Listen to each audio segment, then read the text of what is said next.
You were a free man once. You still remember the smell of wet earth in your father's field, the weight of a hoe in your hands instead of a sword. Then the legions came across the river and the frontier burned. You did not die in the fire. That would have been mercy. Instead, they took you. They marched you south in a coffle of chains, the iron biting your wrist until the skin wept and crusted black. In Rome, they stripped you bare on a wooden block, while a fat man with rings on every finger pried your jaw open to count your teeth, as if you were a mule at market. He paid for you with a handful of coins. From that moment, you were not a man, you were property. Damnatus ad ludum, condemned to the school. And there's only one door out of that place, the one they drag the dead through. The ludus swallows you whole. High walls, packed sand, the constant ring of wood on wood.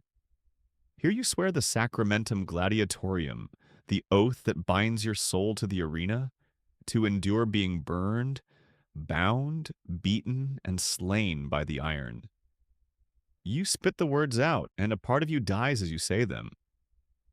The doctor, a scarred veteran who survived the sand long enough to teach it, drives you against the palace, the wooden post, until your arms shake and your wrappings soak through with blood. The practice swords are weighted oak, heavier than any blade you will ever carry, so that on the day real steel feels light as breath. They feed you barley until your body softens with a layer of fat.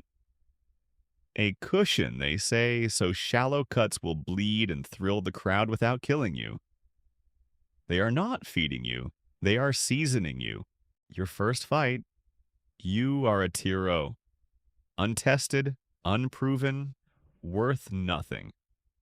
They march you into a small provincial arena that reeks of dung and old blood baked into the sand. The crowd is a single wall of noise.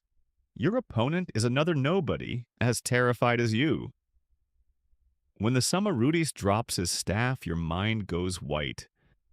You do not remember the fight. You remember only the after. The way his eyes go wide and still, the warm shock of blood on your forearm, the strange silence inside your own skull while 10,000 strangers scream your survival. That night you cannot eat. You have crossed a line and there is no walking back across it. You live, and so they make you into a character. They strap you into the heavy gear of the Murmillo, the tall shield, the short gladius, and the great fish-crested helmet that turns you into a thing without a face. Through its narrow eye slits, the world shrinks to a hot bronze tunnel and the sound of your own breathing. You learn that the mob does not want a man. It wants a story.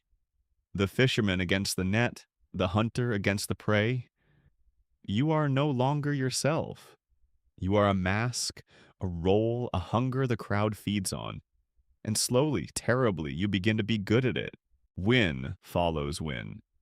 The crowd learns your name and throws it back at you like a weapon, chanting it until the wooden benches shake beneath them. Women press scented cloths into your hands at the gate. The lanista who once weighed your teeth now drapes an arm across your shoulders and calls you his finest blade. You sleep in a better cell. You eat meat. And for the first time since the chains, you feel something monstrous and intoxicating. Pride. You tell yourself you are winning. You do not yet understand that the more they love you, the more they will need to watch you bleed. In the ludus, you find the one thing that keeps you human. A brother. Another fighter, a Thracian who came up the sand beside you, who shares his bread and his silence. You train together, scar by scar, year by year. You make the unspoken promise every gladiator makes and none can keep. That you will never be made to face each other. You believe it because you have to. But the men who own you keep ledgers, and in those ledgers there is no such thing as a brother. There is only the next pairing on the program, the next match that will make the crowd roar. Then comes the summons every fighter dreams and dreads. Rome, the capital.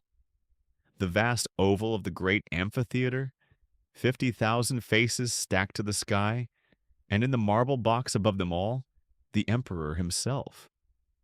You parade across the sand in gilded armor. We who are about to die salute you.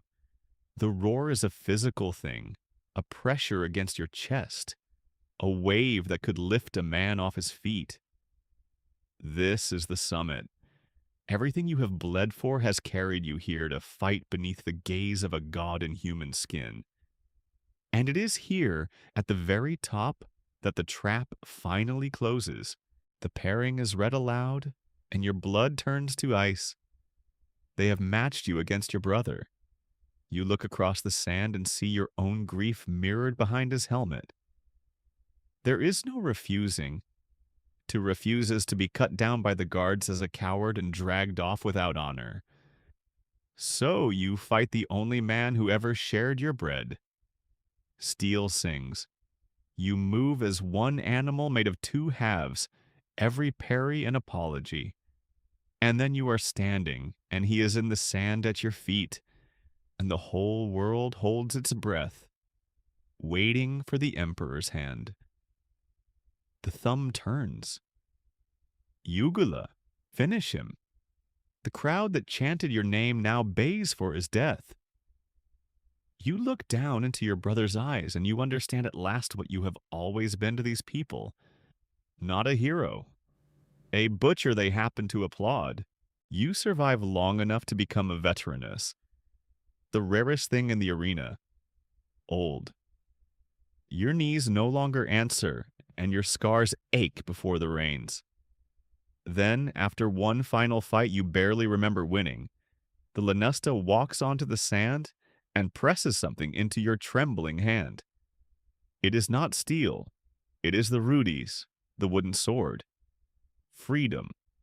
They are letting you go. You weep, and you do not know whether it is joy or terror, because freedom means walking out into a world that has no place for a man whose only trade is killing.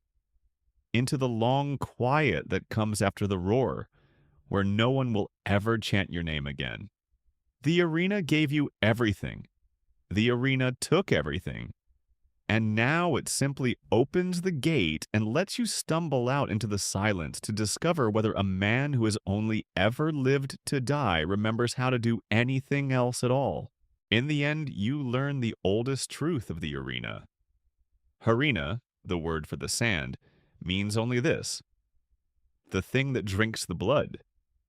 It does not care whose. Slave or champion, brother or stranger, the sand swallows it all the same and lies clean again by morning, ready for the next man who thinks his story is different. The crowd will forget your name within a season. A new face will wear the fish crest helmet and hear the same roar you once mistook for love. That is the cycle, and there was never any escape from it. Not in the chains, not in the victories, not even in the wooden sword. The only freedom the arena ever truly offers is the freedom to be forgotten. And the sand, patient and endless, is already waiting for whoever comes next.